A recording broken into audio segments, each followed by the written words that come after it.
Many aspects to immigration, whether it be the professional diasporas or workers at the bottom end of the spectrum as well. We're going to debate this in some detail now with Philippe Legrain, who is author of Aftershock, Reshaping the World Economy After the Crisis, and Immigrants, Your Country Needs Them.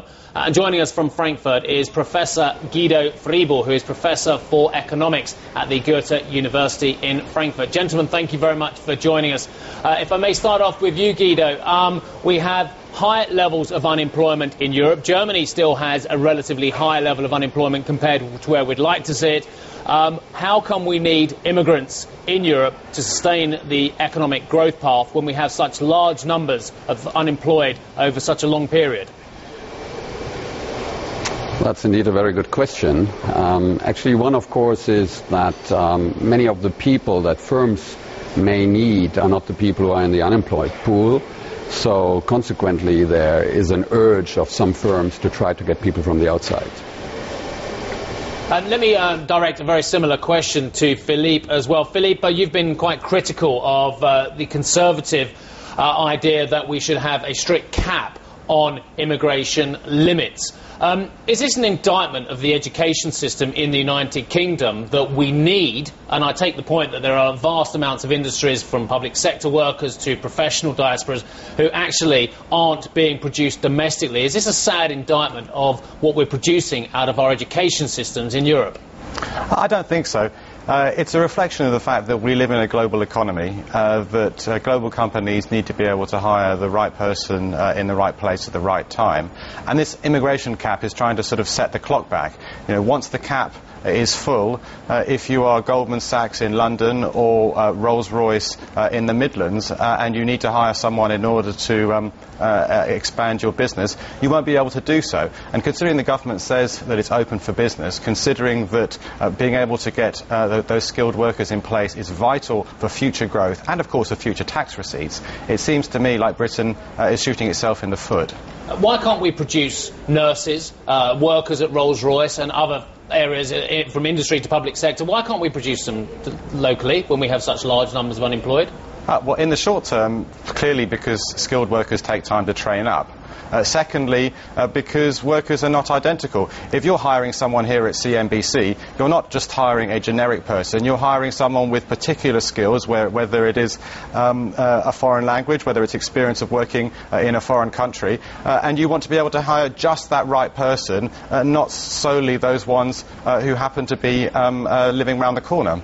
Professor Friebel, we got an email in conveniently from Hugh in Frankfurt. He writes in, and this is a point that many people raise against the argument against immigration. He's basically saying, who favors immigration? Industrialists who like to keep costs low, economists who are married to some sort of economic growth theory, members of national groups already in foreign countries, people in the business of transporting people around the world, and countries that are forcing out disliked groups and want a place to settle them. Of course, there's also another thing that he points out, and it's an argument that's specifically been raised many a time in Germany, that groups that come from abroad form colonies, continue their social customs and their language in a foreign land, and sometimes look down on the ethnic people, the majority that is from the country.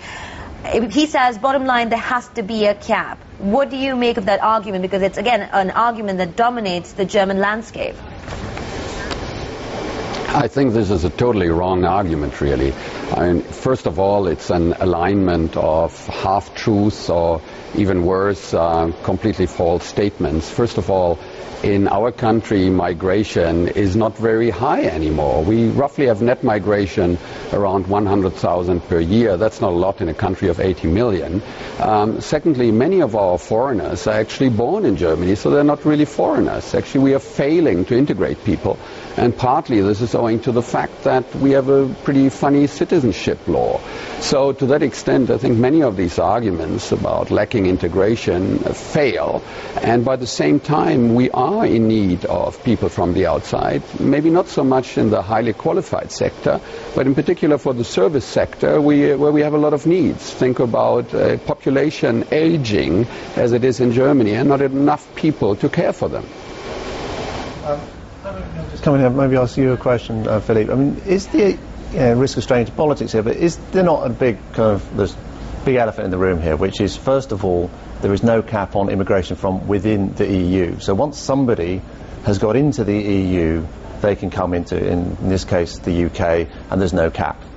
And secondly, and linked to this, is it's not, I agree, there's no point, it's foolish to put on a cap at the high specific professional end when people need those people to grow, when actually the real political driving force is the idea that it benefits tourism. So people come here and they effectively will be using up, in a crowded country like the UK, all of the facilities, whether it's schools, hospitals, housing, etc.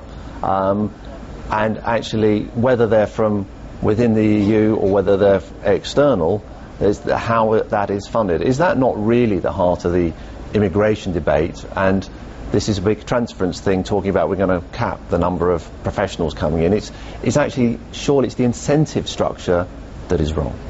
I think you're absolutely right to point out that the cap won't work because the largest number of people are from within the European Union and that it won't affect them. The numbers of highly skilled are relatively small. You're also right to point out that the real issue here is about strains on public services, it's about strains on infrastructure.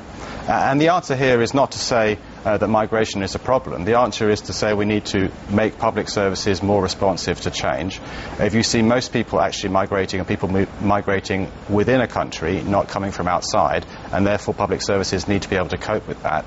And second of all, we need to invest. I mean, anyone who lives in London knows that our transport system is a 19th century disgrace, and we should be investing in it, whether that is to move British people around the country, around the city, whether it is to move tourists around, or whether it is to move immigrants who are coming to do valuable jobs. Dr. Friebel, let me bring you in on this and just ask you a question from a completely different point of view. We've looked at this from a Eurocentric point of view. Now, if we take out the argument that people coming from emerging worlds who have been trained up professionally, locally, and then coming to work in Europe, we take out the remittance argument. We know that obviously they support local economies by the money that goes back. But if we look at the brain drain which is occurring in large parts of the emerging world from people who are trained professionally, locally, very expensively as well, and then come to the West, come to Europe to earn more money, surely as part of a development policy, immigration caps actually will benefit those emerging economies. They won't actually benefit Europe, but then, by the by, development policy will be enhanced by the fact that these people stay locally and enhance those economies. I mean, of course, this is an argument that is often made. Sort of through the back door, we find a good reason to keep people out of our developed economies by telling the countries that they, so to say, send us these people, that they should keep them and use their human capital in a better way. But first of all, much of the human capital is generated in Europe, in North America, or in Australia, Oceania.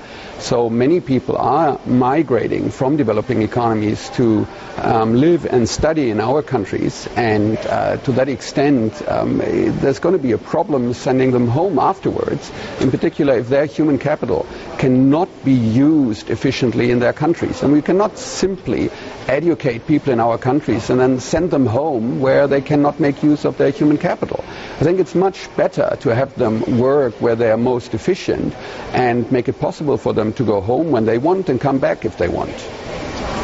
Come in. Philip, come in on this point. Well, I think one of the interesting things is that migration is no longer a once and for all move. It's increasingly temporary. Yeah. And so if you look at India's IT business, or you look at Taiwan's, it's increasingly set up by people who went to study or to set up businesses in the States and then came back. And therefore, actually, we should be looking at this not as a brain drain, but as brains on the move, and creating those global connections which are so vital for economic growth. Is the argument that only allow people with qualifications, such as what the UK did with its Tier 1 visa or the HSMP visa, is that what the EU needs to do? Saying the argument that you have are lower qualified workers, all right, we will not have a cap on highly qualified immigrants as long as they can prove they have XYZ degrees, just as the HSMP or now the Tier 1 does. Is that what the EU needs, to make a clear distinction between what it needs, i.e. the qualified workers versus the non-qualified? I think Europe doesn't just need highly skilled workers. It also needs people to do the jobs that Europeans no longer want to do, whether that is picking strawberries, which otherwise would have to be imported, or whether increasingly it is caring for the elderly. We have an aging population. If you ask anyone who runs a care home, there are not suitable local applicants, and there are people, for example, from the Philippines who are trained to do that, happy to do it, and it would be madness not to allow them in to do so. We, I'm afraid, have got to leave it there.